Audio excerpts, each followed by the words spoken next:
Assalamualaikum warahmatullahi wabarakatuh.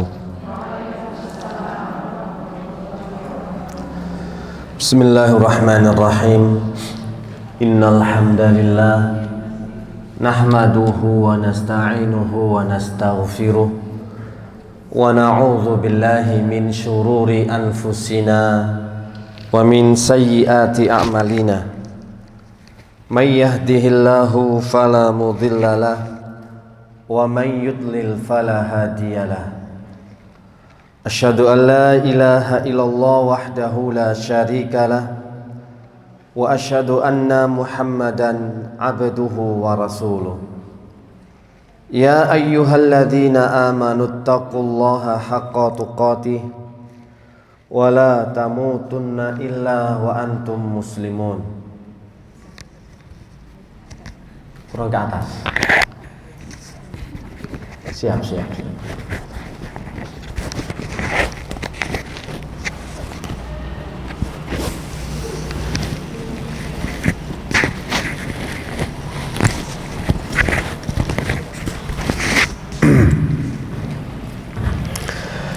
Ya ayyuhalladzina amanu taqullaha haqqa tuqatih wa la tamutunna illa wa antum muslimun.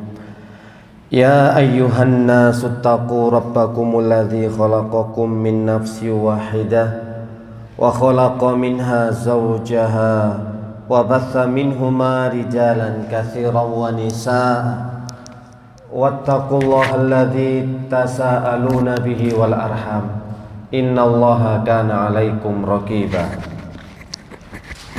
Ya ayyuhalladzina amanu taqullaha wa qulu qawlan sadida yuslih lakum a'malakum wa yaghfir lakum dhunubakum wa may yuti'illaha wa rasulahu faqad faza fawzan 'azima. Akhwati fillah, teman-teman sekalian yang dimuliakan Allah Subhanahu wa taala, alhamdulillah, hendaknya kita memuji dan selalu bersyukur kepada Allah Azza wa Jalla yang telah memberikan kita rahmatnya, memberikan kita hidayah, petunjuk, taufik, inayahnya, sehingga kita diberikan keistiqomahan dalam menjalankan perintah-perintahnya dan menjauhi larangan-larangannya. Yang kedua kali, tidak lupa salawat serta salam semoga tetap tercurahkan kepada junjungan kita Nabi besar Muhammad sallallahu alaihi wasallam, kepada keluarga beliau dan kepada para sahabatnya dan pengikut-pengikutnya.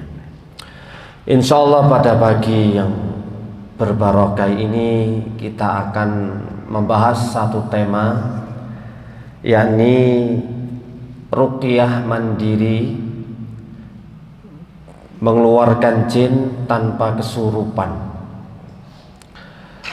Karena juga banyak orang yang takut ketika ingin melakukan ruqyah mandiri. Mereka dibayang-bayangi bagaimana nanti kalau saya kesurupan, sehingga mereka pun gak berani untuk ruqyah mandiri. Pas lagi sendiri melakukan ruqyah, membaca ayat-ayat Al-Quran, tak tahunya kesurupan sendiri. Lah gimana nanti? Mancal-mancal dewi, piring dipecahi, ya, kamar berantakan, gak ada yang nanti ya menangani, kan bingung. Makanya kita akan kasih beberapa tips nanti bagaimana tata cara ruqyah yang aman dari kesurupan. Memang kesurupan itu bisa untuk diminimalisir dan juga bisa untuk ditenangkan. Tidak semua orang yang nanti ruqyah harus kesurupan. Bahkan itu tentu perkara yang wajib dijauhi. Kekurangan nanti kalau dari ruqyah model kesurupan, yang pertama, jin itu akan mendominasi. Yang kedua, ngomongnya ngelantur. Sampai-sampai ditanya nomor nanti ya. Tanya nomor, tanya apa. Lah kalau ngelantur ini kan bikin fitnah. Lah kalau orang yang mendengarkan terlalu percaya dengan omongan dan pengakuan jin, ini nggak benar. Omongan jin nggak bisa dijadikan data 100%, nggak bisa dipercaya kecuali adanya bukti-bukti yang lain. Ini banyak kekurangan kalau kita melakukan ruqyah dengan model kesurupan. Makanya kita hindari sejauh mungkin tentang masalah kesurupan. Next. Tujuan ruqyah mandiri. Kelihatan, Bu? Oke. Yang pertama, meluruskan niat. Dalam ruqyah mandiri itu meluruskan niat. Ruqyah mandiri itu bukan untuk sekedar coba-coba, testing. Coba-coba ada enggak jin dalam tubuh saya. Meluruskan niat bukan untuk hal main-main, tapi beneran butuh dalam pelaksanaan ruqyah. Ikhlas mengharap pahala kepada Allah Subhanahu wa taala. Karena ruqyah bagian dari pengobatan sunnah. Jadi jenengan pasti dapat bonus berupa pahala.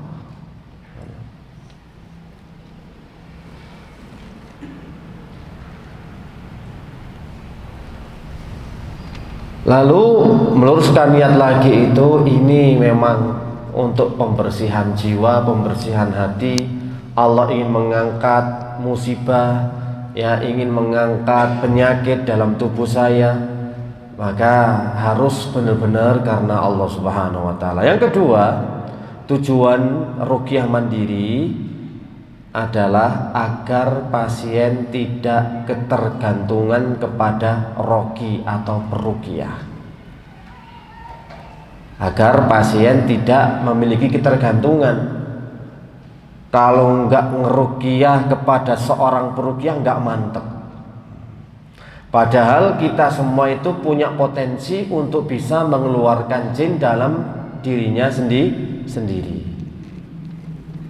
Makanya inti daripada tujuan tersebut adalah tauhid.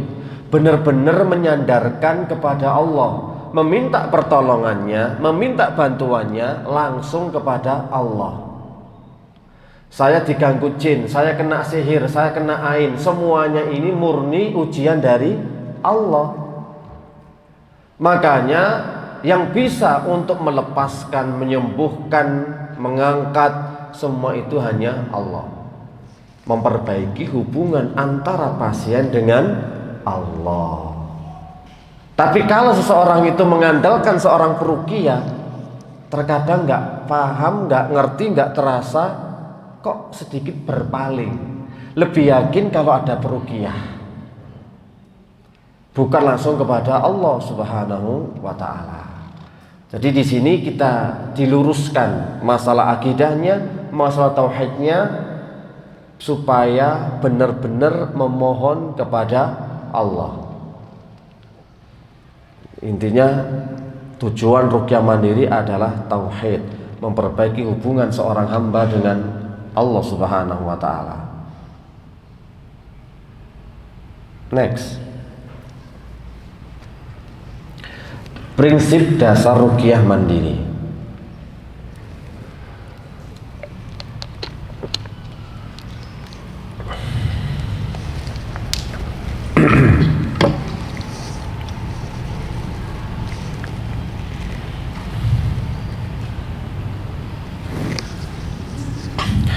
Yang pertama adalah kesadaran.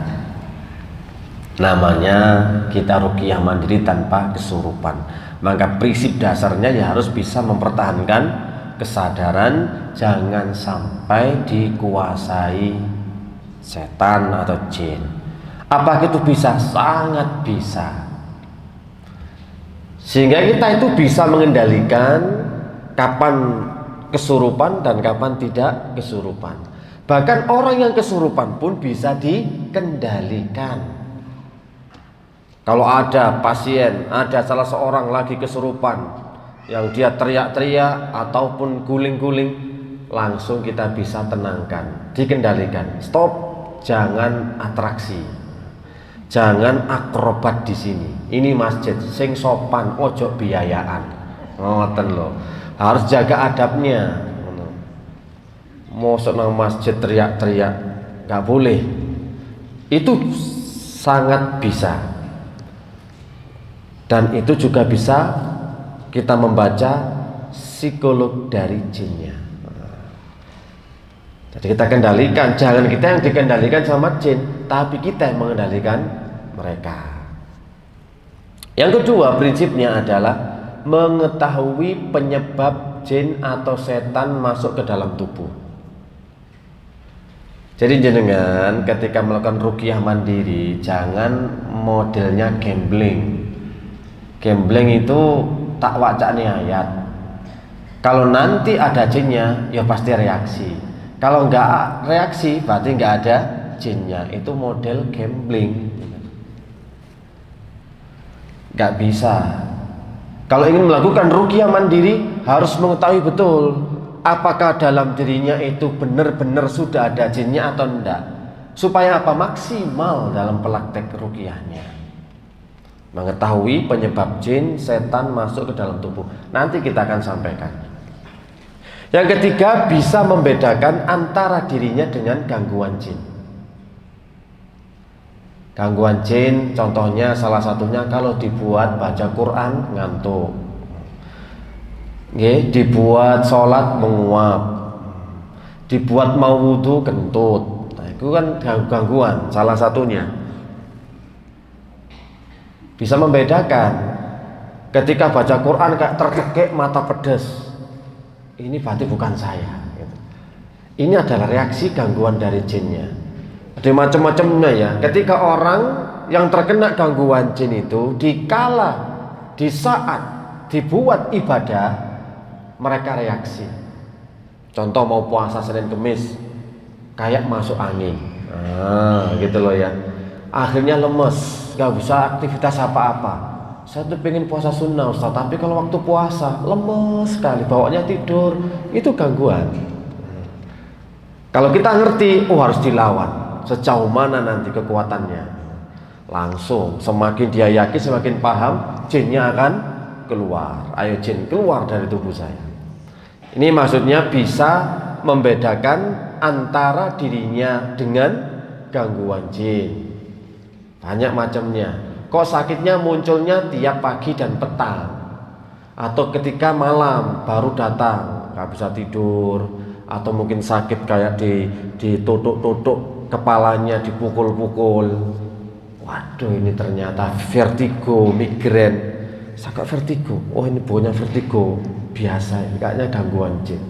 Jadi ketika sewakit kak dicengkrem, diremes-remes, atau sebelah kepalanya sakit, tambah yakin, ayo keluar. Tadi bisa membedakan gangguan jin dengan dirinya sendiri. Yang keempat, taubat berdasarkan sebab gangguan. Rata-rata orang kena gangguan itu ada sedikit permasalahan hubungannya dengan Allah. Makanya salah satu tips yang paling mudah untuk dilakukan adalah tobat. Misalkan kok sering mulutku ini kok sering sakit, oh mungkin aku kakek ngerasani. Tobat cek rasan-rasan. Kuping kok ngerasa wing.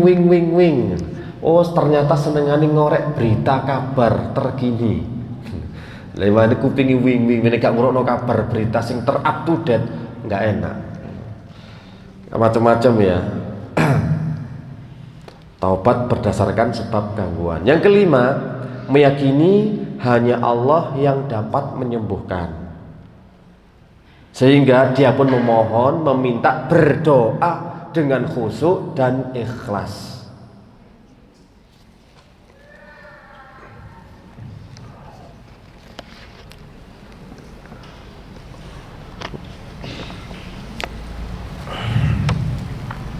Bukan seorang ruqyah, bukan teman, tapi murni ini adalah Allah yang bisa menyembuhkan, yang bisa mengeluarkan jin, yang bisa memudahkan ruqyah. Maka dia pun langsung berdoa dengan khusyuk dan ikhlas kepada Allah. Ya Allah, sembuhkan penyakit. Ya Allah, keluarkanlah jin dalam tubuh saya, baik jin sihir, jin pelet, jin jaran goyang, jin opo, keluarkan ya Allah. Loh, minta langsung. Jin jaran goyang. Nanti ada pembahasan khusus kita bab masalah fenomena jaran goyang. Ada pembahasan khusus di slide yang lainnya. Apa yang dimaksud dengan jaran goyang? Asal usulnya, kronologisnya dari mana ini? Lalu bagaimana jika menyerang pasien? Ternyata jika jaran goyang menyerang kepada pasiennya, dia akan menjadi lupa ingatan, lupa anak, lupa istri, lupa segala-galanya. Akhirnya dia pun ikut kepada pelakor. Loh, ngoten gitu. Iki ngene ya, jadwale enten fenomena jaran goyang. Wah, menarik nih, Pol menarik ini. Ilmu jaran goyang niku wonten. Apakah sampai sekarang? Masih banyak sampai sekarang. Gak kurang pasien-pasien itu, para istri yang juga mengeluhkan kalau suaminya sudah nggak perhatian lagi sama dia gara-gara ada pihak ketiga yang pakai ilmu jaran goyang. Loh, hati-hati loh jenengan, harus ada antisipasi supaya suami-suami kita tidak terkena serangan jaran goyang. Loh, asli jenengan harus bisa membentengi, karena sebab ada salah satu kasus pasien yang ingin membentengi suaminya supaya nggak ngelirik kepada wanita yang lain, justru malah salah obat. Salah obat. Tapi pergi kepada orang pintar nih, pergi ke orang pintar. Mbah, saya pengen suami saya itu nggak ngelirik kepada wanita lain, biar fokus cintanya cuma kepada saya. Oh, bisa diatur, dikasih ramuan, diminumkan sama suaminya. Ternyata reaksinya beda. Harusnya suami nurut ya sama istri dan dia harus taat gitu loh ya. Sami'na wa ta'na misalnya gitu. Kemudian dia juga harus tidak ngelirik kepada wanita lain. Kok ini semakin beda? Ambek aku yo wani jare bojone yo. Ambek aku yo boleh bangkang, pinter saiki. Dan nek mulai yo gak tau langsung nang omah. Ternyata tambah bangkang, wah, pergilah ke Mbah. Kok salah dosis ngene sih, Dok? Anu Mbah. Harusnya Mbah dia taat nurut sama saya, tidak ngelirik kepada wanita lain. Kok ternyata malah semakin keras sama saya? Ternyata dicari mbae wis mati. No. Terus piye balekno bojoku iki piye ngono lho. Aduh, iki salah overdosis iki koyoke ngono. Nah, iki ada cerita gitu baru ke peruqyah. Salah dosis, ternyata pakai ilmu jaran goyang ngoten. Gini. Nah, ini banyak loh. Memang terkadang wanita itu keinginannya niatnya baik supaya suaminya tidak ngelirik kepada wanita lain. Cuma fokus sama dirinya yang dia cintai sampai akhir hayat. Karepe yo ngono romantis so sweet ngono. Tapi buktine yo malah wani ambek wong wedok. Pun. Yang keenam, menggunakan sarana yang bisa membantu dalam proses mengeluarkan jin. Contoh seperti minyak habati sauda, air zam-zam, minyak zaitun, bekam. Ini semua sarana-sarana yang bisa membantu untuk proses mengeluarkan jin. Madu, ini proses. Daun bidara, sabun bidara, pasta gigi bidara, teh bidara, kopi bidara, baju bidara. Baju bidara gatel kabeh gitu.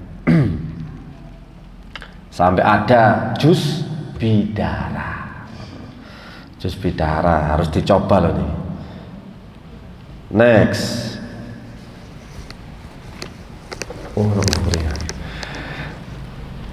Tadi kan kita sudah jelaskan tentang prinsip ruqyah mandiri. Yang pertama adalah kesadaran. Nah, ini kita baru. Kunci ruqyah mandiri adalah menjaga kesadaran agar tidak kesurupan. Ini tips supaya jenengan tidak kesurupan.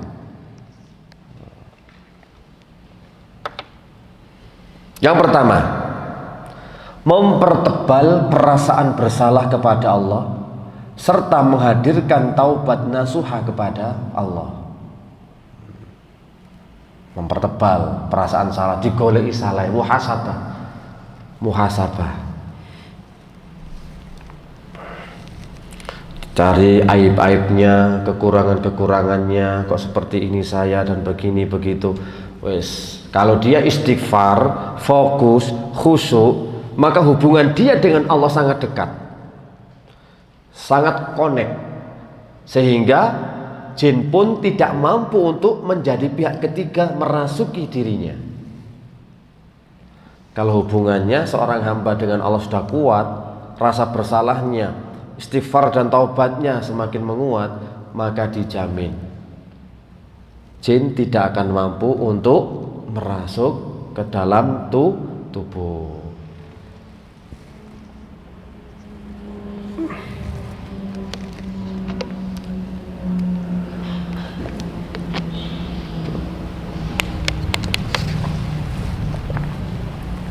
Yang kedua, mengambil air wudhu. Yang kedua itu mengambil air wudhu. Sebelum proses ruqyah mandiri dilakukan, hendaknya setiap orang mengambil air wudhu terlebih dahulu dalam rangka untuk melindungi tindakan preventif dari gangguan-gangguan jin. Yang ketiga, tukar atau pindah posisi duduk. Ganti duduk. Ketika kelihatan kan ketika ruqyah mandiri kok kayak mau kesurupan, kerasukan, pindah tempat duduk. Gitu loh ya. Pindah posisi. Yang awalnya mungkin selonjoran jadi duduk bersila atau duduk bersandar biar lebih santai. Intinya tukar posisi. Sampun? Sudah tercatat semua? Pun dilukis lho nggih, ditulis. Dilukis mboten mari-mari, pun diwarnai biru. Diwarnai pisan. Lanjut. Nah, yang kedua, mengetahui pintu masuknya setan, pintu masuknya jin. Nih lihat. Pintu utama masuknya setan menurut Imam Ibnul Qayyim Al-Jauziyah ada 3 pintu utama masuknya setan. Pertama, marah.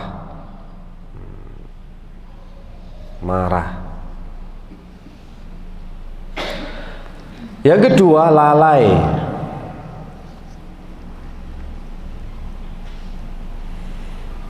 Yang ketiga, karena syahwat dan syubhat. Ini 3 pintu utama masuknya setan. Yang pertama marah, yang kedua lalai dari ketaatan kepada Allah Subhanahu wa taala, yang ketiga karena syahwat dan syubhat. Marah niku wong sing ngamukan niku lho. Kalau perempuan ya gak mesti ngamuk tapi gondokan. Nek titik gondok, wis gak nyopo, melengos, dijempok bojone nyikut, ngoten lho ya. Dijaluk sikile nendang, nah niku gondok niku.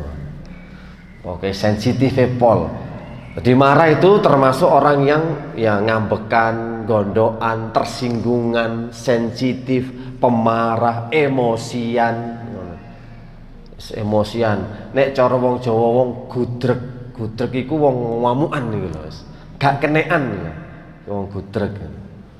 Iki marah, dulur-dulure marah. Dendaman iku termasuk marah. Ada marah itu orang yang bisa melampiaskannya. Ada yang dipendem tapi dienting-inting. Nah, itu jenenge dendam.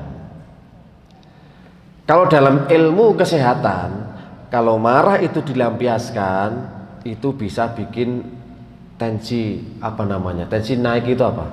Hipertensi, stroke itu salah satunya ya. Kalau ditahan, marah ditahan, iso nang gagal ginjal, nang kanker, nang kencing manis, Jadi semua penyakit medis itu yang terbanyak awalnya adalah dari sifat marah. Kalau marah dilampiaskan, iso hipertensi, iso stroke, iso yo lain-lain ya. Tanpa jantung koronel gitu loh ya. Dan kalau ditahan, ya larinya ke kanker, getah bening, kencing manis, gagal ginjal, penyakit angker-angker.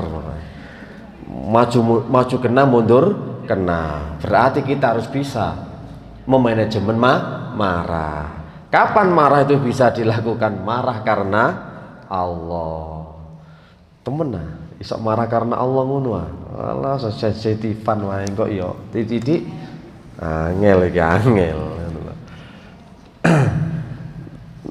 Tapi Nabi itu nggak pernah marah kecuali marah kepada Allah Subhanahu Wa Taala, nggak pernah dendam. Kata dendam wis mari yo wis. Makanya jenengan kan saged bisa tahu langsung. Oh iya rek aku rada muri-muringan. Tak tokno iki jine. Lho ngoten mesti ditimbuni jin. Dia nimbrung di situ. Marah sih wajar, sekali, dua kali wajar. Tapi nek sudah memiliki sifat marah, berarti kan langganan, wis member. Ya, member marah. Mesti ono jine. Sampeyan bisa sekarang. Oh iya rek. Aku kadang-kadang gregeten delok bojoku iku. Digugah dijak salat malam gak tau iso tangi. Salat subuh beler dijak ngaji bulet. Aduh. Akhirnya kan reng. Ngono mulai. Sampeyan iki apa sih Mas dadi imam pemimpin ku dadine kena ge contoh. Wah, terus akhirnya ya tinggal turu karo bojone. Langsung dapat 1 poin. Oh iya aku rodok emosian. Oh iya aku rodok dendaman. Jiji langsung dicentang. Jin marah gitu. Nanti dikeluarkan. Yang kedua, lalai dari ketaatan kepada Allah Subhanahu Wa Taala. Lalai itu apa sih maksudnya? Lalai kadang-kadang kita itu makhluk Allah yang lemah. Tapi kadang-kadang kita memiliki sifat sombong, mampu, ujub, takabur, riya. Ini jenenge wong lalai. Lalai karena kita diciptakan oleh Allah itu beribadah. Tapi kenapa kita beribadah? Kita peruntukkan untuk manusia. Pengen dinilai, jenenge riya. Kok aku pamer? Kok aku sombong? Kok aku pengen didelok? Iku termasuk lalai. Nek sekali, 2 kali, 3 kali lumrah. Tapi dalam setiap amalnya kok kepingin didelok wong, pamer wong, cerita nang wong, termasuklah lalai. Kadang sombong remehno wong liya, meremehkan orang lain. Ini namanya lalai. Yang berikan rezeki itu dari Allah. Kenapa saya kok meminta kepada selain Allah? Bentuk lalai dengan lali iku benten, beda. Nek lali iku lupa. Nek lalai jane ero, tapi kadang-kadang asarasen utawa berat. Dikon sabar, yo angel. Kulalai. Terus kan ngoten, ada 3 amalan yang sangat berat. Amalan berat sing paling berat iku nggih 3. Sing pertama ikhlas. Nomor kali istiqomah. Nomor 3 sabar. Jenenge iis. Ikhlas, istiqomah, sabar. Iis ku abot, ngoten lho. Mantap. Dene Mbak Iis iku abot asli. Mane kok ben bojone sambatan, bojoku jenenge Iis jenenge wabot ya. Wabot Mbak Iis iku wabot. Yang ketiga syahwat dan syubhat. Syahwat, syubhat. Syahwat itu kecenderungannya kepada dunia, kecenderungannya kepada memperturuti hawa nafsunya. Bukan sekedar satu kepada wanita, kepada dunia. Syahwat pengen jadi pemimpin, syahwat pengen terkenal, viral, itu masih syahwat. Syahwat pengen dunia itu syahwat. Kalau syubhat, ya orang itu melihat sesuatu berbeda dengan kenyataannya, itu syubhat. Misalnya hal itu salah tapi ketoke bener. Sing bener tadi salah, kerancuan. Subhat iku rancu.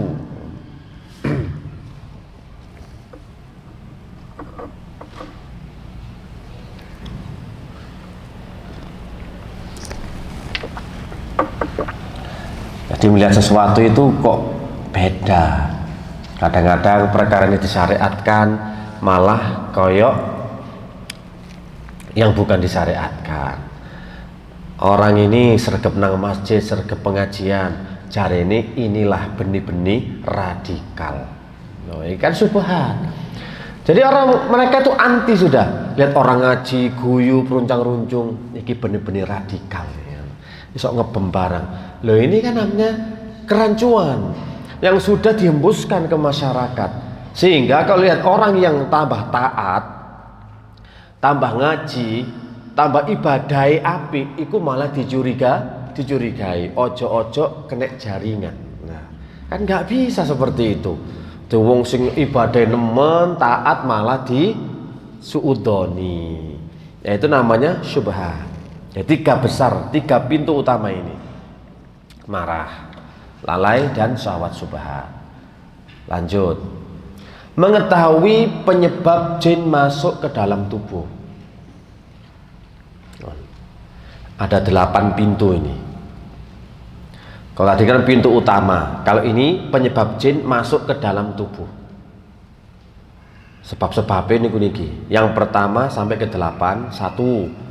Sihir, yang kedua al-ain, yang ketiga ritual, yang keempat kanuragan, yang kelima indigo jin turunan, yang keenam menyelisih sunnah, yang ketujuh dosa dan maksiat, yang kedelapan gangguan jiwa. Kita akan sebutkan one per one, satu persatu. Okay. Sihir. Pertama kali, jin bisa masuk ke dalam tubuh karena adanya sihir. Sihir adanya kerjasama akad antara tukang sihir dengan jin. Jin diperintahkan, bro, ganggu dia, jadikan dia sakit di kepalanya. Kamu bro, jadikan sakit di punggungnya. Kamu jadikan sakit di dadanya atau di perutnya. Sudah. Terus aku dikasih apa mbah? Tak kasih dupa, tak kasih menyan. Sudah akad. Dia ada perjanjian antara jin dengan dukun. Yang dukun ini memerintahkan supaya mengganggu pasien atau targetnya. Maka dengan sihir inilah jin itu bisa masuk ke dalam tubuh manusia. Sihir. Sihir banyak macamnya ya. Tadi salah satunya ada jaran, goyang, semar, mesem, pelet, apa mana nek Jawane lintrik, kena lintrik. Ada sihir napa? Penghalang pernikahan. Sihir ini, sihir pernikahan. Wis waya rabi tapi gak rabi ternyata dihalangi oleh mantan. Karena ditolak ya. Nah, ditolak ini awalnya. Loh, cinta ditolak, dukun bertindak. Kalau aku tidak bisa memiliki kamu, maka selainnya tidak akan bisa memiliki kamu. Itu sumpah janji mati nih. Aku eka oleh memiliki apa mana liyane, gak iso. Maka ditutup jodoh nih. Gak iso pak. Gak laku, ndak laku-laku. Ada aja nanti. Kadang ada orang datang siap melamar, tapi nggak jadi. Karena tiba-tiba ketika dia melihat calonnya seperti sosok mak lampir, menyeramkan, menakutkan, koyok dening guyu. Waduh wedi deh. Mulai. Nah, atau sebaliknya, calonnya atau sang wanitanya sebenarnya mau saja, tapi ketika melihat calonnya datang, dia yang enggak serak. Ada aja enggak serak, inilah itulah. Sehingga dari kedua belah pihak, entah dari wanitanya, entah dari laki-lakinya, enggak bisa bersatu. ada aja penghalangnya. Ini salah satu sebab sihir penghalang pernikahan. Kalau bab sihir kita akan sampaikan pada momen sihir khusus. Karena ada namanya sihir penghalang rezeki, warung tempat usaha kelihatan tutup. Loh mbak, tutup toh? Ora buka, aku 24 jam nonstop. Kok koyok tutup ya? Ini kan banyak kejadian toh bu? Banyak.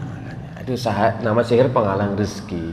Ya ono sihir memang untuk mendatangkan rezeki. Jadi kudu waris warungnya. Toko ini waris tapi koyoknya nggak wajar. Nah itu namanya sihir penglaris. Ada sihir majnun, menjadikan orang itu gila. Ada sihir orang itu yang atau menstruasi nggak berhenti.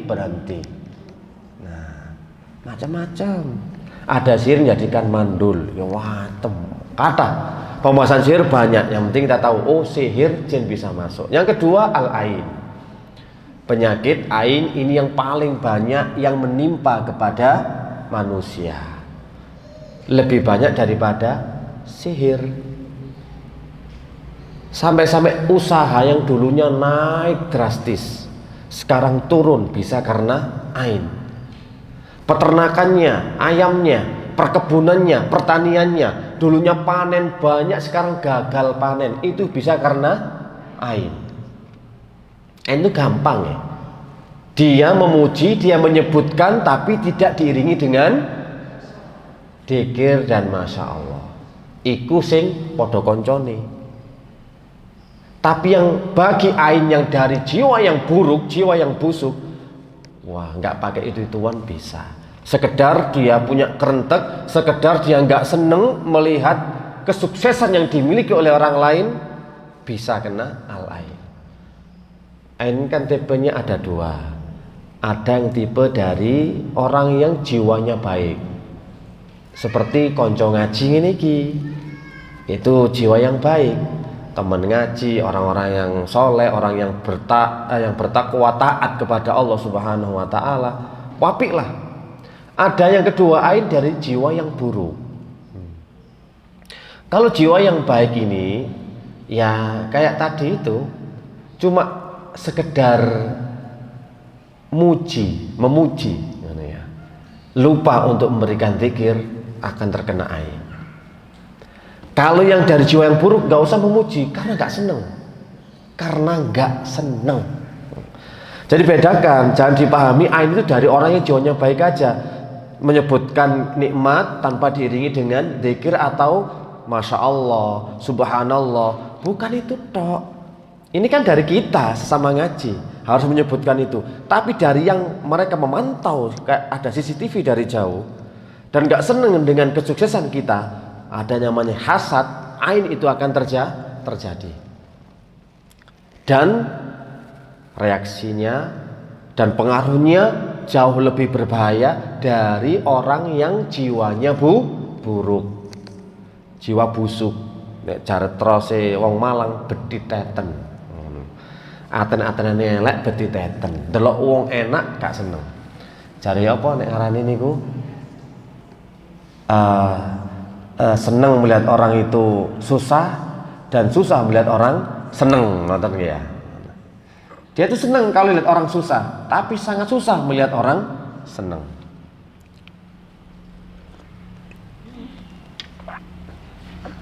Al-ain salah satunya ketika menyebutkan kebaikan, kesuksesan harus diiringi dengan zikir kepada Allah biar nggak kena al-ain. Loh sampai kayak laptop HP rusak itu bisa karena al-ain. Kan data yang disebutkan oleh Rasulullah SAW, aktsaru man yamutu min ummati ba'da qada'ihi wa qadarihi bil ain. Kebanyakan umatku yang meninggal dunia, penduduk kubur, setelah takdir dan qadha ketentuan Allah, itu penyebabnya karena al-ain. Nah niki datae ndugi Rasulullah SAW valid. Jadi bukan karena kena sihir, bukan, tapi karena ain. Dan ain itu kan banyak ada, kan nggak mungkin kita menjadikan manusia ridho kepada kita semua? Nggak mungkin. Pasti ada yang nggak senang, dan itu bahayanya. Yang ketiga, ritual. Orang melakukan ritual itu banyak. Misalkan ritualnya adalah berpuasa 7 hari, berpuasa 40 hari alias poso nyerawat. Semlet poso nyerawat. Poso nyerawat iku poso sing mangan polo pendem. Mangane napa? Bote, tales, ganyong, ngoten niku, telo, pohong, ngoten tok. Mboten asal mangan sego. Sebab pari mboten dipendem, ngoten lho. Pokoke panganan sing dipendem-pendem niku angsal. Bung termasuk lumayan dipendem nggih. Jangan bung, ngoten. Nah, tadi sing koyok tales, ganyong, pohong, telo niku sing dipendem-pendem monggo dikonsumsi. Ini jenis poso nyerawat. Iki ritual. Napa tujuane? Ben lancar rezekine, ben idek jodone, jembar kubure padang lakune. Niku lho, poso nyerawat ngoten niku. Nek idek jodone, lancar rezekine, padang kubure, padang lakune, ngoten, jembar kubure. Pun. Ritual apa malih? Mungkin poso 3 hari. Enggak boleh mangan iwak ambekan. Wis kudu sing gak ambekan pokoke niki. Nggih tempe tahu niku mawon. Nggih pun mboten enten gisine, ngoten lho. Man pitik, waduh ambekan pitik, mboten angsal. Endok-endok toko pitik ya ambekan, mboten angsal. Berarti sing asal tempe, tahu, kerupuk pun niku mawon. Akhirnya ngantuk ae. Niki ritual. Ana sing jeneng ritual iku ya ngicaki endok, ana sing nyawat beras kuning, beras abang, beras putih, wis beras ireng ngoten lho. Iki ritual. Ada yang mandi 7 sumur dengan 7 kembang loh, niku ritual. Ana sing selurup, wah, nang mriku lho, Jolotundo niku. Nah, selurup niku. Iki ritual macam-macam nggih. Nah, tergantung napa mawon ritual. Lah niku termasuk jin masuk. Maka jenengan nek sien pernah ritual mbok poso, mbok dengan dikir-dikir wiritan. Wiritan iki lho Al-Fatihah ping pira? 200.000. Aduh, kakean 200.000 wis. 200.000 kak kok beraktivitas jenengan. Ping 200 Al-Fatihah, Al-Ikhlas saikhlase. Nah niki termasuk ritual. Mbuh amalan-amalan mbuh baca-baca nek tujuane ritual niku bisa mendatangkan jin. Apa maneh wis tau ngombe-ngombe. Ngono. Kelo omben-omben toko iki, ngono. Waduh, ombe wis mlebu jine. Nek akeh ngombene yo akeh jine. Ritualnya kan begitu biasanya. Mandi air kembang, sisanya diminum 1 gelas. Wah, bleng. Wah, akeh jine. Makanya kan sret aku tau ritual, aku tak tok nih. Yang keempat, karena kanuragan, belajar kesaktian, sakti nih lo, tenaga dalam, tenaga luar, termasuk nih, kesaktian, sing iso berjalan di atas air, ilmu kebal, ilmu pengasian, kan ada ilmu pengasian. Biasanya niku dek nang dompet, wah wong seneng kabeh mbek sampean. Kok ana pengasian. Gendam, oh enten malih gendam. Nah, termasuk nggih. Nurut polean, gendam. Tono lalimu ditokno, jamu dhuwitmu, waduh. Iki termasuk ilmu kanuragan. Sing tau mempelajari ilmu gendam lah harus tobat. Sing tau susuk-susukan, nah ritual susuk. Duduk sosok duit lo ya, sosok. Apa sosok lambene kok ngomongnya kan tadi marketing toh. Ben apa konsumennya tertarik dan langsung beli produk. Lho niki kula wonten pengalaman ngeten niki, para sales dan juga marketing ini. Langsung ngomong, "Ustaz, saya ini dulu pernah susukan di bibir saya." Loh kenapa, Bu? Karena saya sebagai marketing untuk jual produk biar orang itu tertarik dan membeli. Terus gimana Ustaz cara mengeluarkannya? Di ruqyah. Makanya kadang ono wong sing ngomong koyo susukan linggis lho wandep. Susukan linggis ngomong wis langsung asale gak tuku dadi tuku. Pun. Yang kelima, karena indigo jin turunan. Posin tahu belajar sakti kanuragan pun harus dikeluarkan dan itu wajib ada. Jin turunan tergantung turunannya nanti saktinya seperti apa. Kalau kelebihan dari jin turunannya adalah masak, nurun nang sampean pinter masak. Nek pinter mijet, ya nang sampean dadi pinter mijet. Nah, tergantung kelebihannya nopo sih niku mbah panjenengan. Oleh turunan mangkane. Kadang-kadang soalnya turun-turun aku ben pinter mijet, dadi aku iso mijet. Padahal gak tau belajar, berarti ono jin turunan. Gak tau mijet mau enak mijete. Hati-hati lho, Bu. Nah, masak lu ayam geprek opo digeprek lho dadi enak. Sampai bojone dhewe digeprek wis gak wani wis. Menyelisih sunnah, amalan-amalan yang tidak ada contohnya dari Rasulullah Shallallahu Alaihi Wasallam. Ya kok iku mang lo amalan kudu ngene. Ya ono, ayo maca Al-Fatihah ya ono memang, tapi hitungane ngono. Banyaknya hitungan yang tidak pernah dicontohkan dan tidak pernah dibatasi oleh Nabi. Ayo sampean maca iki lho, sholawat ping 1300 ben ana bene mesti. Ya ben ngono ya wis. Bene, itu mesti sunnah. Yang ketujuh, karena dosa dan maksiat. Lebih-lebih lagi dosa yang besar. Dan jenengan nate melakukan dosa, setiap dosa kata Ibnu Qayyim, setiap dosa maksiat dan setiap akhlak tercela itu adalah pintu masuknya jin. Ingat nggih, setiap akhlak perangai yang buruk itu adalah pintu masuknya jin. Makanya jenengan janggletan, curigaan, seudonan, gak percayaan iki termasuk tanda-tanda. Lho nek gak curiga bojoku gak mulai-mulai Ustaz. Curiga sak wajare, ngoten lho. Curigane kan kenemenen tadi dipasang CCTV, dipasang GPS bojone. Sakno ate parkir kuro. Lho, kok parkir nang mall? Lapo iki nang mall? Ojo-ojo kecantol iki ngono. Parkir warung kopi, padahal kepengin ngopi tuku seriping, tuku peyek ya wis dicurigai. Gara-gara duwe GPS. Jan. Saking cintai, saking sayange bojone dipasang GPS. Iso-iso kok bojone kena dibius, iso dipasang chip iku. Dipasang chip iki gak macem-macem bojoku iki. Dirantai kan nyambut gawe lah. 8, karena gangguan jiwa. Gangguan jiwa itu macam-macam, ada psikosefren orang susah tidur, gangguan jiwa, ya.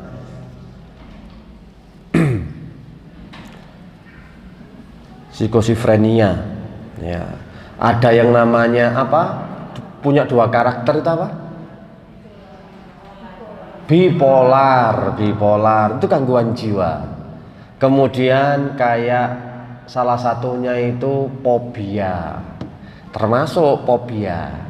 Kalau terlalu berlebihan fobia itu karena gangguan. Atau satunya karena saking senengnya mania. Ada fobia, ada mania.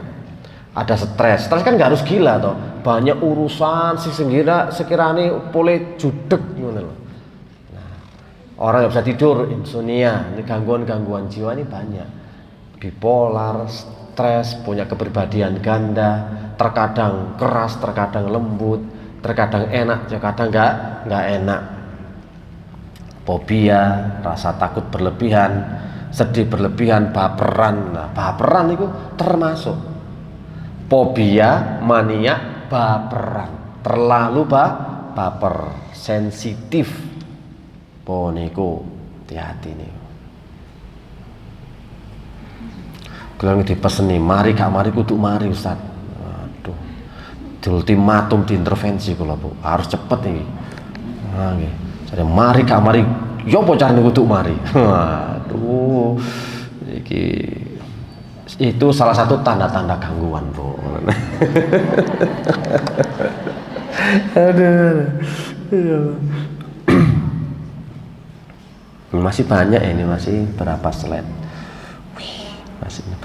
Memahami gejala gangguan jin dari mulai aktivitas tidur, aktivitas mimpi.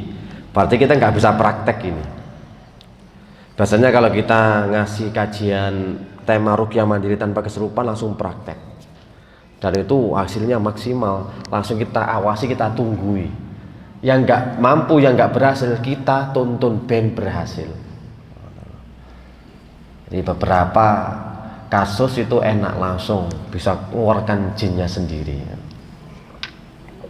Pertama aktivitas tidur, yang kedua aktivitas mimpi, yang ketiga fisik, yang keempat perilaku dan kepribadian.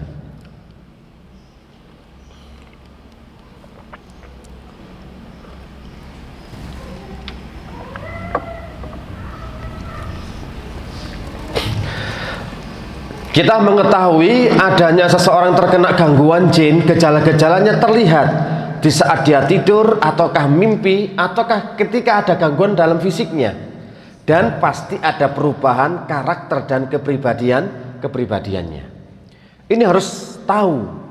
Bukan sekedar dibacakan ayat, dibacakan Quran, kalau reaksi ada jinnya, kalau enggak ada. Ini cuma salah satu itu. Salah satu dalam cara untuk mendeteksi gangguan jin. Tapi itu bukan cara satu-satunya untuk melihat atau mendeteksi orang kena gangguan jin. Tapi dengan ini, tanda-tandanya nih, susah tidur. Nih lihat, sulit tidur atau gampang tidur. Nggak tertulis di situ.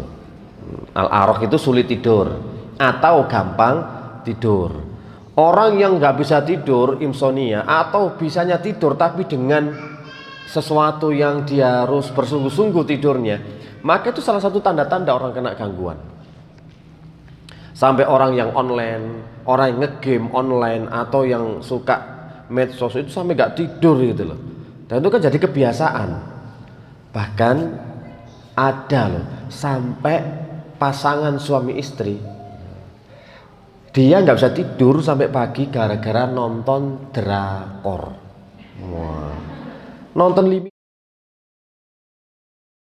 BTS.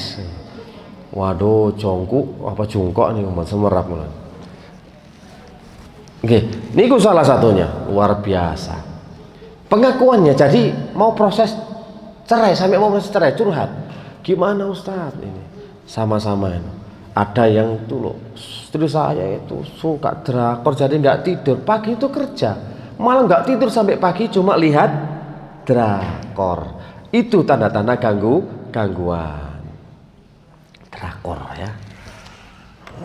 Jadi orang yang sulit tidur atau gampang tidur, wong sing turuan, mari sholat turu, ngaji turu ngantuk, baca Quran turu maneh, wis ketok bantal gak mentol ndelok bantal turu meneh.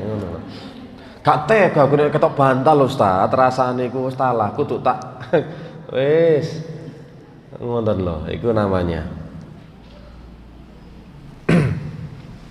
Wis. Yang kedua, gelisah. Orang gelisah. Isok turu tapi jenggiraten. Apa jenggiraten itu? Bisa tidur tapi mudah terbangun. Itu gelisah. Atau punya urusan sehingga dia menjadikan susah tidur. Tidur pun nggak bisa angler, nggak bisa nyenyak, nggak bisa terlelap, terganggu. Yang ketiga, al-kawabis alias ketindihan. Ketindihan. Mbok dikejar-kejar wong tapi gak sok melayu. Kepengin bau wanter gak sok melayu sih rek. Ketindihan, antem-anteman tukaran. Aku lu dijambak, katanya jambak gak iso jambak. Mau wangkel toh ngono. Aku dijambak. Atau mau mukul gak iso mukul, aduh, itu ketindihan. Atau merasa ada sesuatu yang menindih pada tubuhnya sehingga dia nggak bisa nafas atau sesak. Arti tindihan banyak. Entah mimpi dikejar-kejar sampai ngongsrong, bangun langsung ngongsrong. Nah, Ketika tidur, lah kok mimpi ini berlanjut, to be continued. Loh, ono mana ya? Aku tuh bermane. Tadi season pertama dikejar pocongan, season kedua pocongan golek bolo, golek bolo poconge kuntilanak, ngoten lho. Waduh, season ketiga golek bolo genderuwo, dikejar pocongan, dikejar kuntilanak, dikejar genderuwo. Iso nyipi koyo ngene iki yo. Enten tapi berseri ngenten. Oke, hari ini selesai. 2 hari ke depan serinya dilanjutkan.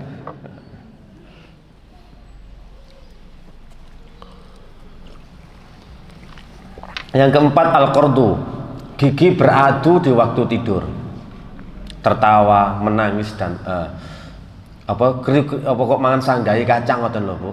Nggih. Tadi turu ku kertuk, kletuk. Nah, kerut ngeten iki. Kletuk gigi beradu. Wah, niku tanda-tanda. Lah ya apa? Wong turu koyo mangan pecele Pak Awi piye.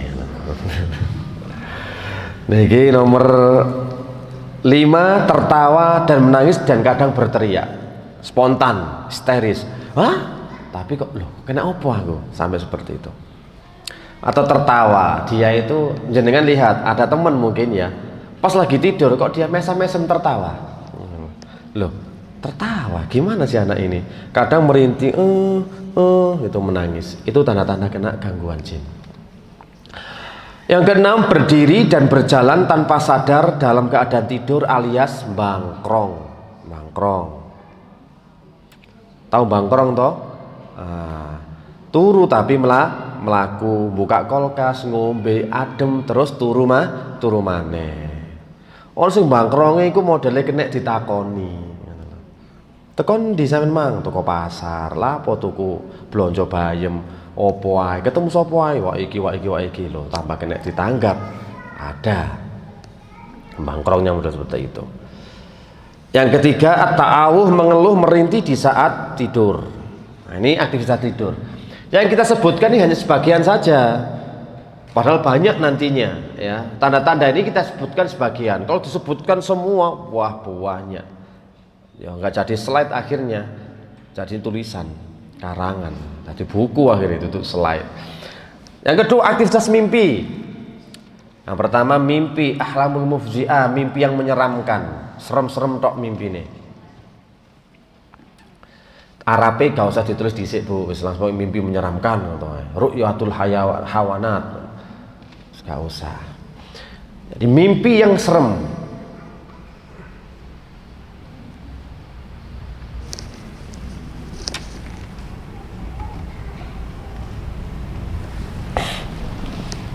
Serem ya macam-macam.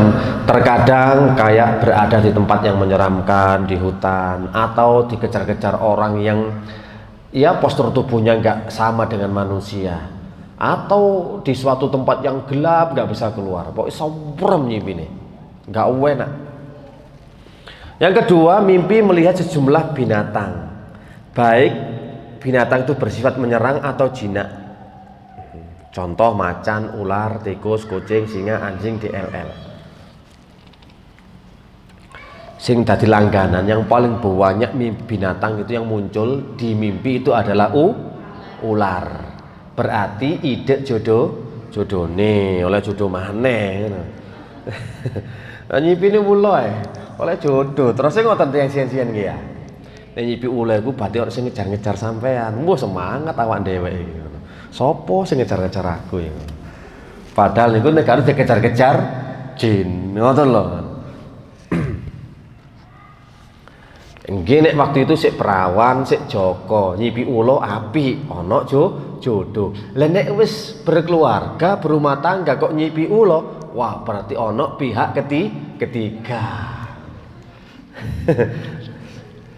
Lah ditakoni bojone nyipi apa Mas? Nyipi ulo, Dik. Ayo wis gak usah metu omah, ana omahe wis. Timbangane kecantol engko.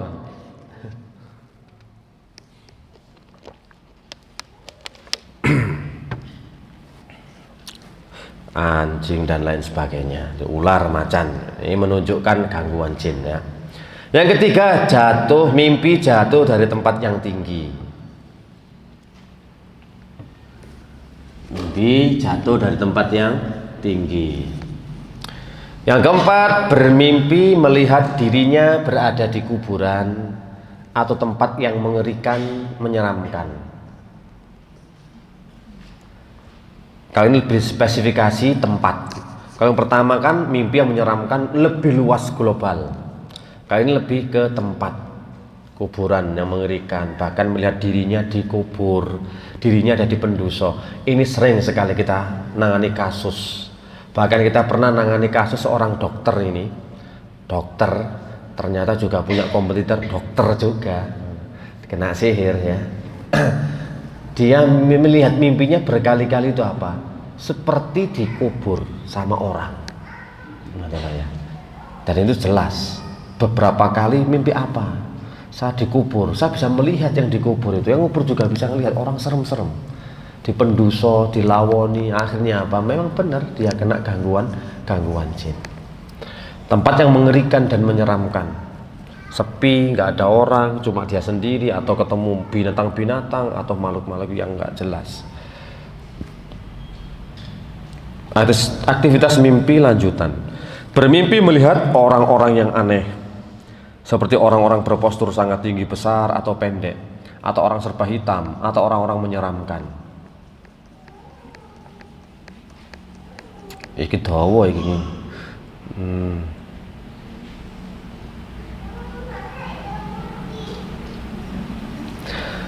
Yang kedua, mimpi dengan tema air, seperti berenang, tenggelam, kebanjiran, tsunami, berada di sungai, di laut, di danau, air yang berlumpur. Ini termasuk jalan danau ya. Danau apa? Singkaran danau.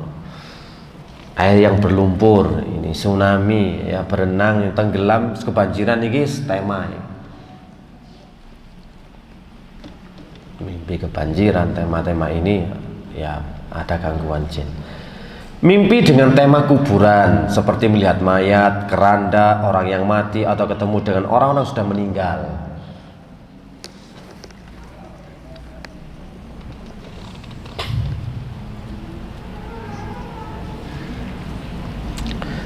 Mimpi dengan tema air, tema laut, anjing laut, kuda laut, ular laut. Mimpi dengan tema kuburan, seperti melihat mayat, keranda, orang yang mati, atau ketemu dengan orang-orang yang sudah meninggal. Live-nya ini mati dah, live-nya. Enggak. Masih nyambung atau Bu Mimi? Masih terus lanjut. Oh, okay. Suaranya hilang. Masih muncul suaranya kok. Oh, nggih, pun nek ngoten. Yang keempat, mimpi melihat gambar atau lukisan. Lukisan zaman dulu, orang tua ngelirik ngono ya. Oh, serem ya. Wedok rambutnya tuwa ngelirik. Perasaan koyo ngelirik aku iki. Iki lukisan. Fisik sekarang. Fisik. Panas. Ada beberapa tempat yang ada dalam tubuh kita itu terasa panas, ngeblok gitu loh ya. Kadang di dada, di punggung, atau di tangan, di kaki, ataupun di badan ini terasa panas.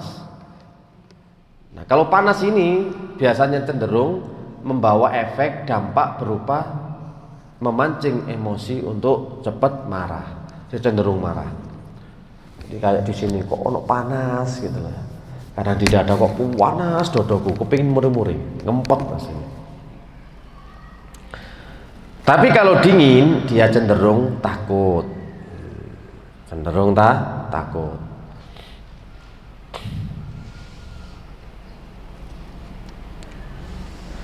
Ada yang bergerak di tubuh, berpindah-pindah. Jadi dingin tadi ya, kayak tangannya jadi dingin, kadang kakinya dingin. Kadang memang langsung badannya juga dingin.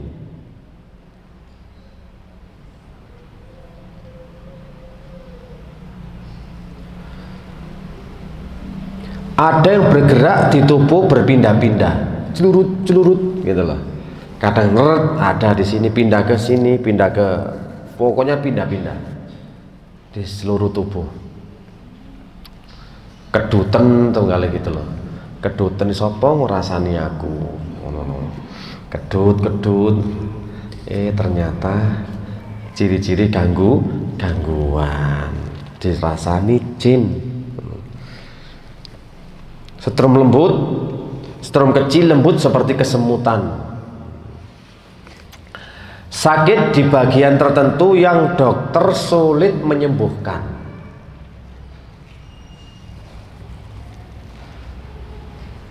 Sakit di bagian tertentu dokter sulit menyembuhkan atau dokter sulit untuk mendiagnosa.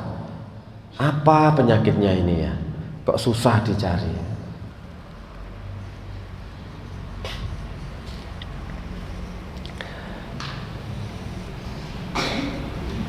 6. Sesak tidak wajar.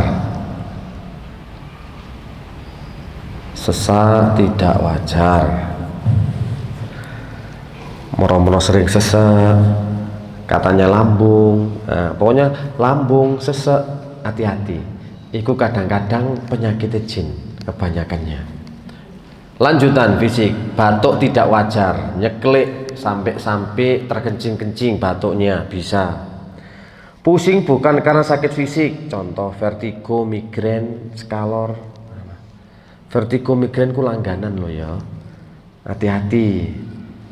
Makanya vertigo gak bisa diobati, paling dikasih bodrek, nanti hilang, tapi nanti muncul lagi. Masa ada penyakit kok gak bisa diobati? Ya salah satunya ya, kebanyakan hampir lebih dari 50% orang yang terkena vertigo dan migrain itu karena gangguan jin.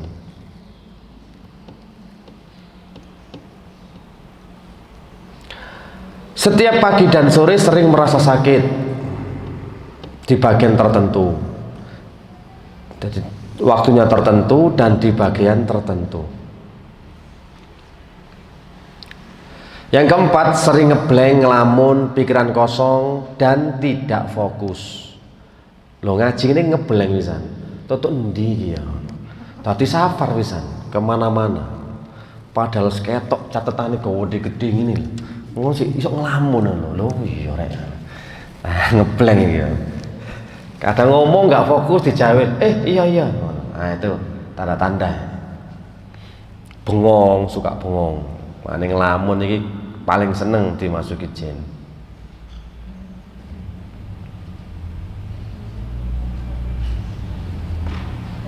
Sampun?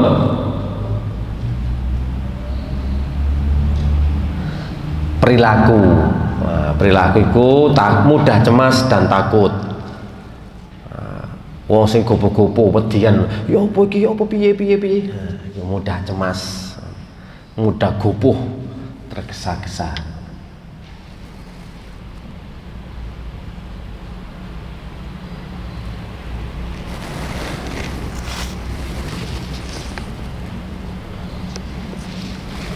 Mudah marah, mudah sedih, syahwat berlebihan tidak normal, hiper. Mudah ngamuk, ngamukan, marah. Kadang kan ngamukan ini gak jelas ngoten iki lho. Nyaduk-nyaduk pot ngoten lho. Apa saduki ngono. Wong gampang ngamukan ngono. Ono ae. Ada seperti bisikan-bisikan, malas ibadah, kusut lesu tidak bergairah, was-was berlebihan, sulit memaafkan, mudah curiga. Wis. Perilaku sih nggak bener ya. Dan ini kita ingatkan kembali, ini bukan batasan loh ya, ini cuma sebagian kecil yang kita sampaikan. Kalau ke karakter lah banyak karakter itu, suka adu domba, termasuk perilaku ini, gak jelas, nggak amanah dan lain sebagainya. Jadi mudah cemas dan takut, mudah marah, mudah sedih, baperan. Syahwat berlebihan tidak normal, mudah ngamuk, ada bisikan, malas beribadah, kusut, lesu dan tidak bergairah, was-was berlebihan, sulit memaafkan, mudah curiga, berburuk sangka atau suudzon.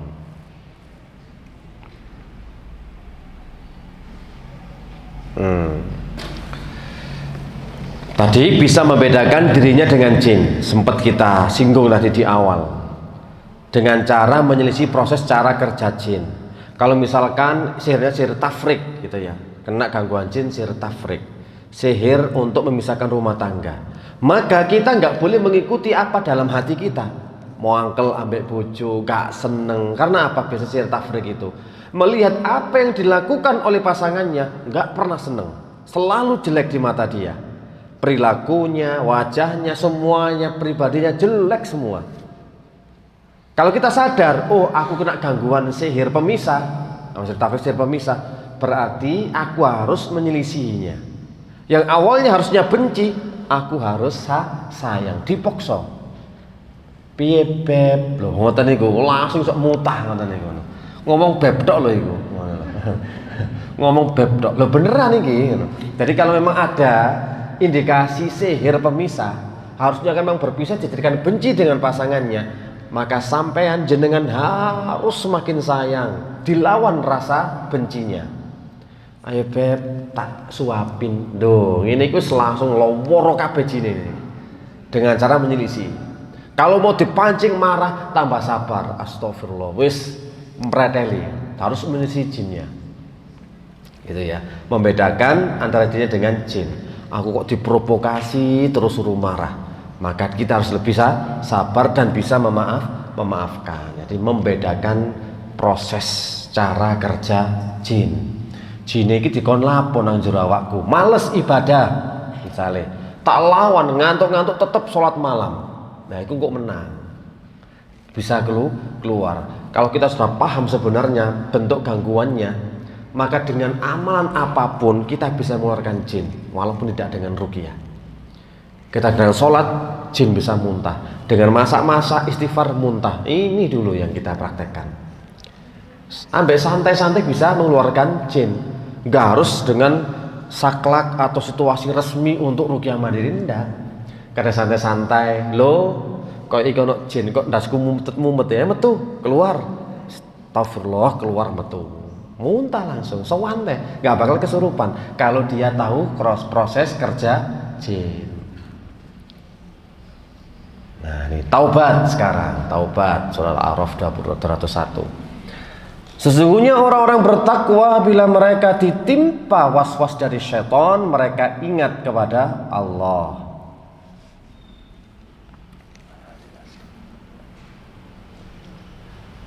Maka ketika itu juga mereka melihat kesalahan-kesalahannya. Melihat orang-orang bertakwa jika ditimpa was-was dari syaitan, ditimpa gangguan dan ujian, mereka ingat kepada Allah. Maka ketika itu juga mereka melihat kesalahan-kesalahannya. Ini lihat kesimpulannya. 1. Jin masuk ke dalam tubuh dikarenakan ada kesalahan-kesalahan kita di hadapan Allah. Kalau kita sendiri kan nggak ngerasa, banyak yang nggak ngerasa sehingga kayak nggak punya dosa, padahal dosa kita seabrek buahnya. Maka di sini jin masuk ke dalam tubuh kita itu dikarenakan ada kesalahan-kesalahan kita di hadapan Allah, dan itu merupakan lubang atau celah terbesar bagi diri kita.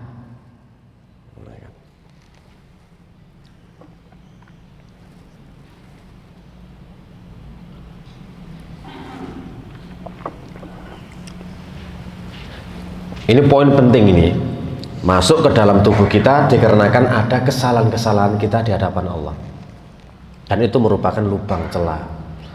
Yang kedua, tunaikan hak Allah, menitik beratkan kepada penyesalan dan taubat. Sepenting taubat, karena taubat yang sempurna akan membutuhkan waktu.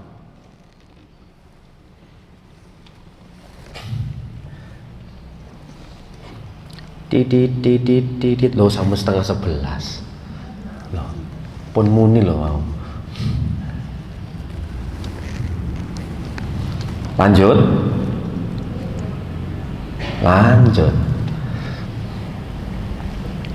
Tunaikan hak Allah. Kalau jenengan itu belum bisa memaafkan kesalahan orang lain, maafkan dulu, tunaikan, ya. Nah, apa toh? Terus kalau kita dulu mungkin maksiatnya telah meninggalkan zakat, tunaikan zakat. Kalau memutus silaturahim, sambung tali silaturahim, mungkin kepada orang tua atau saudara.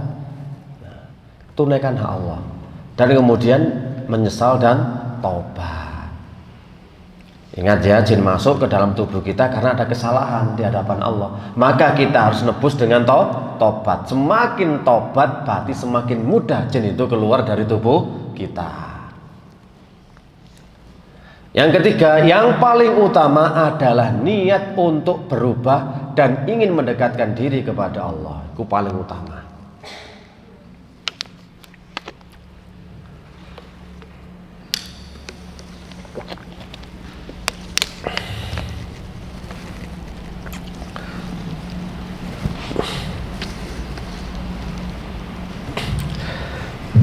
Menitik beratkan pada penyesalan. Oh, ini ada sisi tanya jawab kah? Mungkin ibu-ibu ada yang mau bertanya. Oh ya wes. Nggih.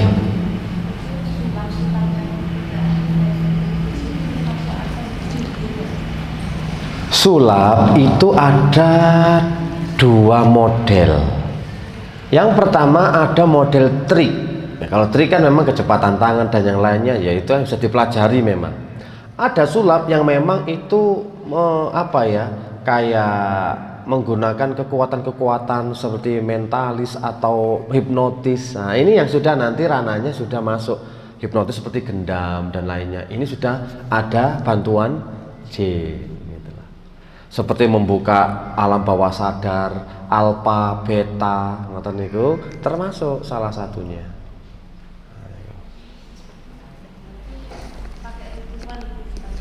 Nggih, pasti ada ritualnya. Next, Mas.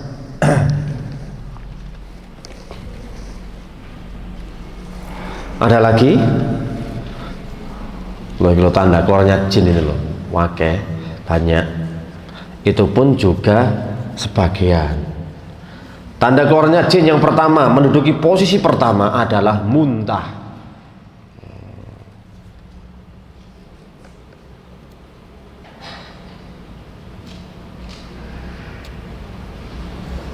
Tanda keluarnya jin yang pertama muntah. Yang kedua batuk.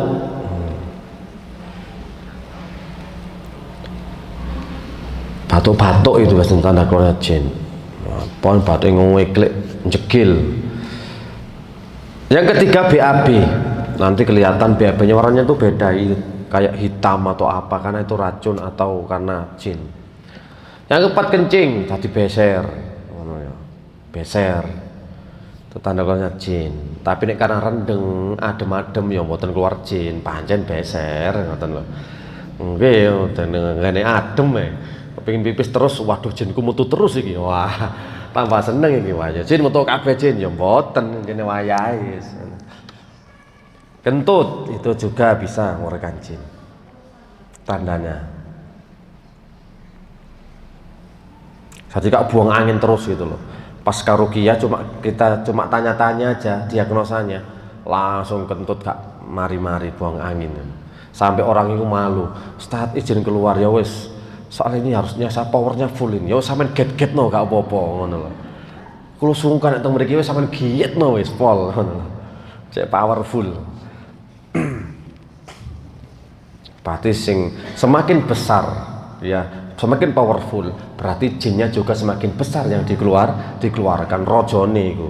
Nek kate titik cilik-cilik iku, tapi yes kawat gede. Sebenarnya ini kan karena apa? Fakta realita di lapangan, orang kalau jinnya itu macam-macam ketika diruqyah. Efeknya itu macam-macam. Ada yang memang sendawa, terus ada yang kentut. Ada yang ini tubuh terasa ringan, lebih fresh, lebih semangat, lebih bergairah. Enak mari ruqyah enteng kabeh aku, ringan. Nah, itu loh ya.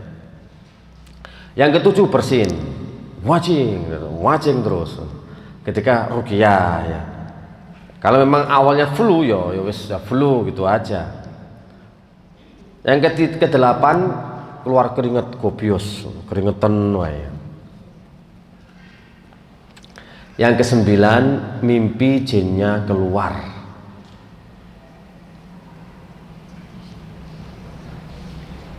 Mimpi jinnya aku moro tarung jenengan gelut langsung minggat nyingkring menang saya. Jinnya metu keluar.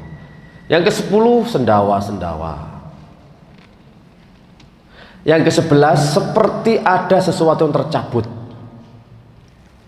dan seterusnya. Katanya ya.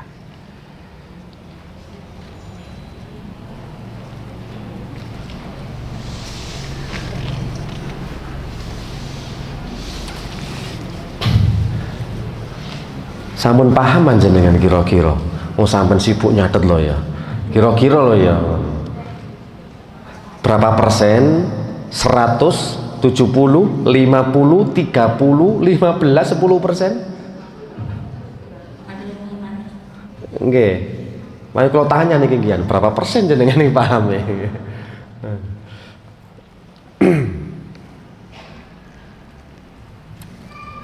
Begini Ustaz, anak saya yang pertama dulu waktu SMP, terus indigo. Pokoknya waktu SMP. SMP. Iya. Terus setelah menikah hilang.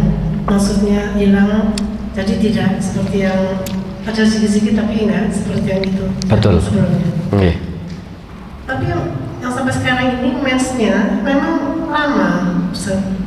Maksudnya? Jadi sampai 3 minggu gitu. Apa itu termasuk? Mens. Iya, Oh. baiknya. Apa itu masih termasuk ada gangguan di situ ya? Saya ruya 3 kali ya. Mulai SMP itu 3 kali ruya tapi hidupnya tuh masih nggak hilang. Yang ngerukiah jenengan? Bukan. Oh. Saya pergi ke Ustaz.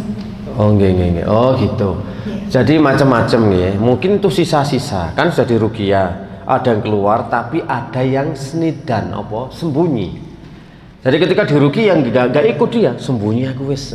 Nanti ikut dikeluarkan nggak enak. Ada yang tipenya seperti itu sehingga frekuensi gangguannya mulai kecil, ringan, tidak seperti dulu awal-awal. Bisa jadi cuma tinggal sisa, tinggal ruqyah mandiri. Mungkin fasilitas yang dulu dikasih sudah diputus. Karena mesti ada fasilitasnya toh. Bisa merasakan hawa yin, ada suatu kok ini ada orangnya penunggunya mungkin ya, atau bisa melihat atau bisa apa itu. Kalau sudah fasilitas itu dihilangkan atau bisa menebak dengan tepat direken ya nanti lepas dengan diruqyah. Jadi minta kayak pembatalan akad ya, sampai di sini dulu katanya gitu hubungan kita, karena kamu telah menjaga saya tapi cukup Allah yang menjaga saya nanti. Jadi tolong mulai detik ini akad kita putus, keluar nanti gitu. Cara-caranya untuk memutus jin asap atau jin turunan atau indigo, kan macam-macam indigonya itu.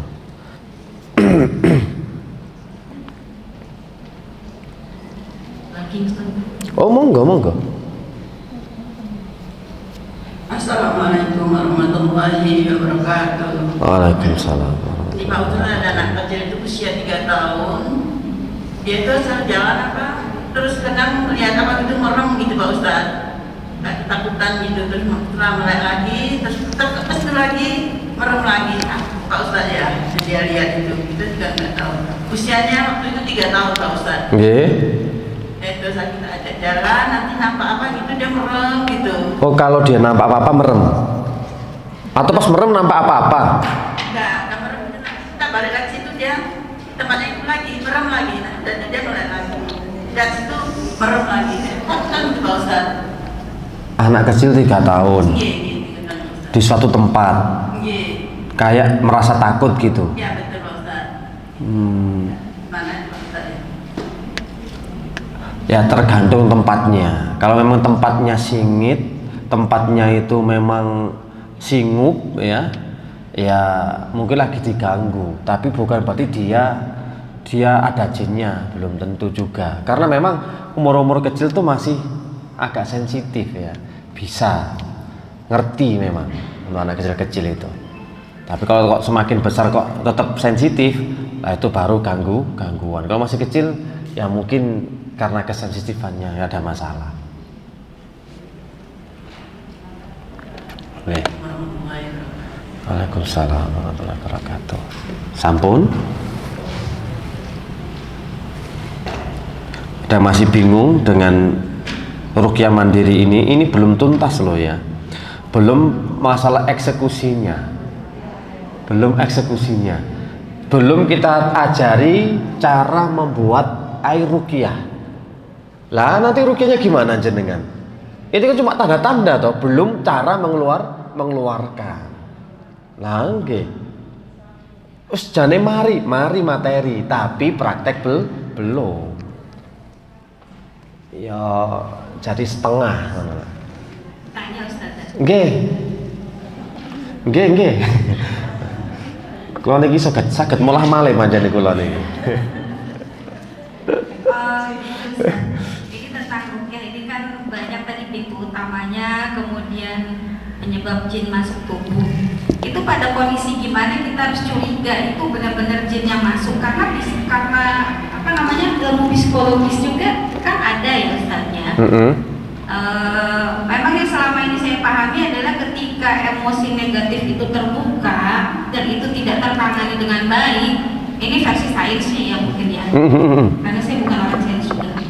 Mungkin dari situlah emosi negatif yang bertumpuk itu yang terakumulasi di dalam jiwa manusia akhirnya muncul di mimpi, istilahnya jin ya.